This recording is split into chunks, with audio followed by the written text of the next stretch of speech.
창세기 12장 1절에는 여호와께서 아브라함에게 이렇게 말씀하십니다.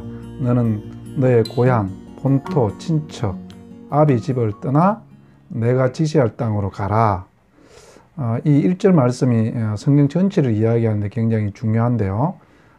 먼저 아브라함이 떠나야 할 곳은 고향 땅입니다.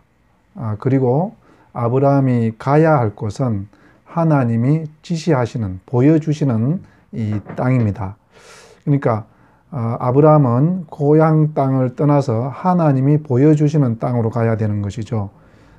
여기서 우리가 좀 생각해야 될 것은, 그렇다면 이때 땅은 그냥 땅을 말하는 게 아니라 이 삶을 말한다는 것입니다.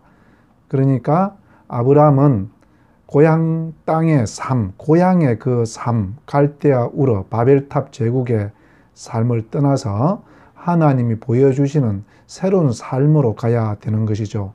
왜 그렇게 해석할 수 있느냐 하면, 여러분 북한 탈북자들이 왜 북한 땅을 탈북해서 한국으로 올까요? 그들이 그냥 북한 땅은 안 좋고 남한 땅은 좋아서 그렇게 할까요? 그게 아니죠. 그들이 북한 땅을 떠난다는 것은 현재 북한 땅을 지배하고 있는 정치, 경제, 사회, 문화, 그 땅의 이 삶을 떠난다는 것이죠. 그리고 남한으로 왔다는 것은요, 그들이 이 남한 땅에서 펼쳐지고 있는 한국 사람들의 삶, 그런 삶을 추구하기 위해서 찾아오는 것 아니겠습니까? 그러니 창세기 12장 1절에 고향 땅을 떠나서 내가 보여줄 땅으로 가라 하는 것은 고향의 삶을 떠나서 하나님께서 보여주시고 원하시는 삶으로 가라, 새로운 삶으로 부르십니다, 이렇게 말할 수 있겠습니다.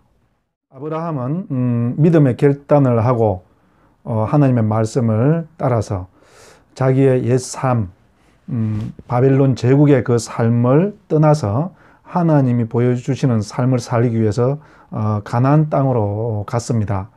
근데 그 땅에 갔을 때 이 아브라함이 직면해야 하는 것은 기근이었습니다.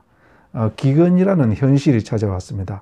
여러분, 이것은 우리에게 하나님의 말씀을 따라가는 그런 삶, 새로운 삶을 살 때 우리는 여러 가지 위기를 만날 수밖에 없다는 것들을 상징적으로 보여주는 그런 이야기라고 생각하면 될 것 같습니다. 위기가 오면 그 사람의 본성이 드러나지 않습니까? 위기가 오면 우리의 믿음이 다 드러나는 것이죠. 아브라함은 그 위기를 맞아서 어떻게 행동하고 또 하나님은 어떻게 행동할까요? 믿음으로 가나안에 온 이 아브라함이 기근이라는 위기를 만나서 보여주는 그의 태도는 13절에 잘 드러나 있습니다. 13절을 읽어보면, 원하건대 그대는 나의 누이라 하라. 그러면 내가 그대로 말미암아 안전하고 내 목숨이 그대로 말미암아 보존되리라.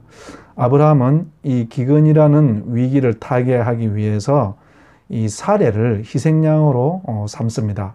사례를 바로에게 주고 그리고 식량을 얻고자 하는 것이죠. 그리고 14절, 15절에는 보면 이런 기근을 만나서 찾아온 나그네 아브라함을 대하는 이 바로의 태도가 보여주고 있습니다. 어떻게 합니까?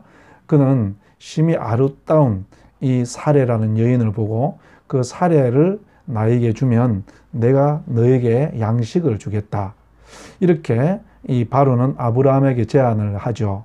여러분, 그러니까 바벨론 삶의 대표 주자는 아브라함이에요. 아브라함이 지금 사례를 희생양 삼아서 이 기근을 타개하려는 것과, 바로는요, 이 아브라함이 궁핍한 상황에 처해 있는 것을 보고 자기 입속을 채우기 위해서 이 자기가 원하는 사례라는 여인을 나에게 주면 내가 재산을 주겠다, 식량을 주겠다. 그러니까 이 애굽의 삶의 어떤 전형적인 모습을 보여주는 것이 이 바로의 모습인 것이죠.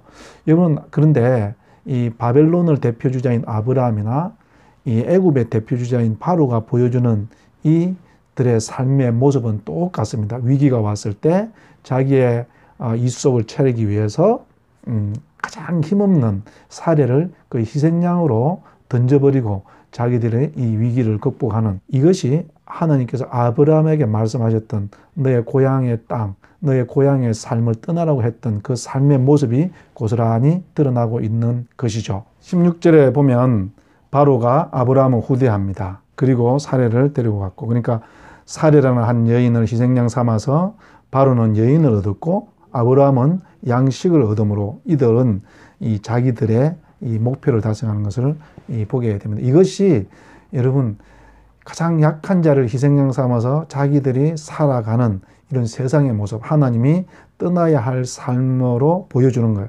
17절에 보면 하나님은 아브라함에게 새로운 삶이 어떤 것인지를 보여줍니다. 거기 17절에 보면 여호와께서 아브라함의 아내 사레의 일로 바로와 그 집에 큰 재앙을 내렸다. 하나님께서는 가장 연약한 이 사레를 돌봅니다.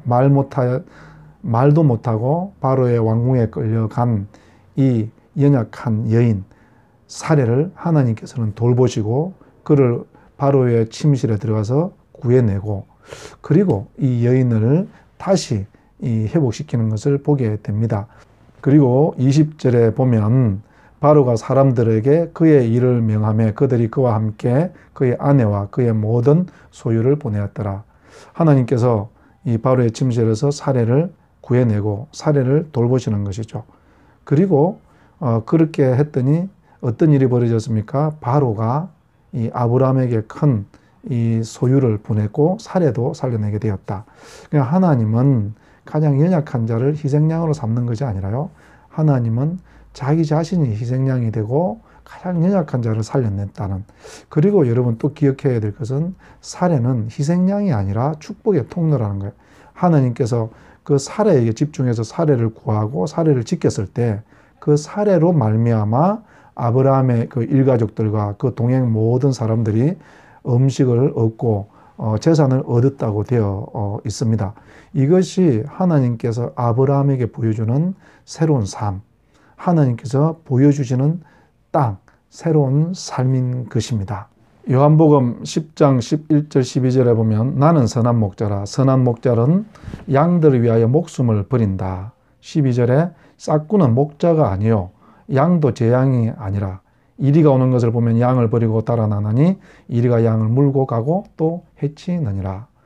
여러분, 우리 하나님, 우리 예수님은요, 우리의 선한 목자가 되셔서 우리를 위해서 목숨을 내어주시는 분이지 싹군처럼 자기 자신을 위해서 우리를 희생양 삼고 자기만 살아남는 그런 분이 아니십니다. 그런 하나님께서는 우리에게도 이와 동일한 삶을 요청하시는 것이죠.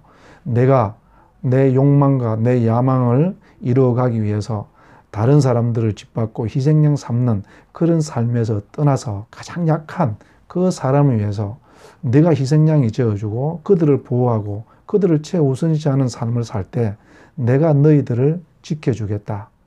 이것이 하나님께서 아브라함에게 보여준 삶이었다는 것입니다.